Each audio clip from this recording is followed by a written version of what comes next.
Darling Prabhas. బాహుబలితో ప్రపంచ స్థాయి ఫాలోయింగ్‌ను ఏర్పరచుకున్నాడు ప్రభాస్. అయితే బాహుబలి తర్వాత ప్రభాస్ ఏం చేస్తున్నాడు? ఏ సినిమా చేస్తున్నాడు? ఎవరితో? అన్న విషయం గురించి ఇప్పటికే మనకు ఫుల్ క్లారిటీ ఉంది. అయితే అదే క్రమంలో బాహుబలి తర్వాత ప్రభాస్ చేయబోయే మూవీపై భారీ అంచనాలు ఉన్నాయి.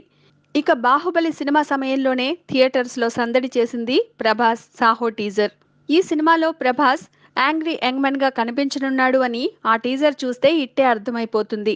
మరి అలాంటి యాంగ్రీ యంగ్ రెబెల్ స్టార్‌ను ఢీకొట్టాలి అంటే మన వాళ్ళు సరిపోరు అని అనుకున్నాడో ఏమో తెలీదు కానీ దర్శకుడు ఏకంగా బాలీవుడ్ స్టార్ పైనే ఫోకస్ పెట్టాడు.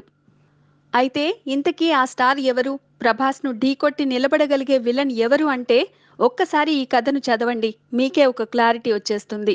విషయం ఏంటి అంటే బాలీవుడ్‌లో అటు హీరోగానే కాకుండా విలన్‌గా, క్యారెక్టర్ ఆర్టిస్ట్‌గా మంచి ఫాలోయింగ్ ఉన్న యువ నటుడు నీల్ నితిన్ ముఖేష్.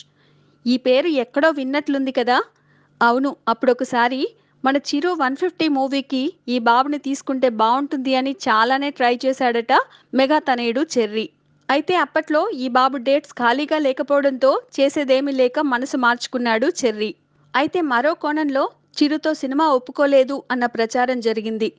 ఇదిలా ఉంటే చిరు సినిమాకే నో చెప్పినవాడు ప్రభాస్ సినిమా విషయంలో ఎలా రెస్పాండ్ అవుతాడో అనుకున్నాం. కానీ ప్రభాస్ 'సాహోలో' ఈ యువ నటుడు విలన్‌గా నటించేందుకు రెడీ అన్నాడని టాలీవుడ్ టాక్.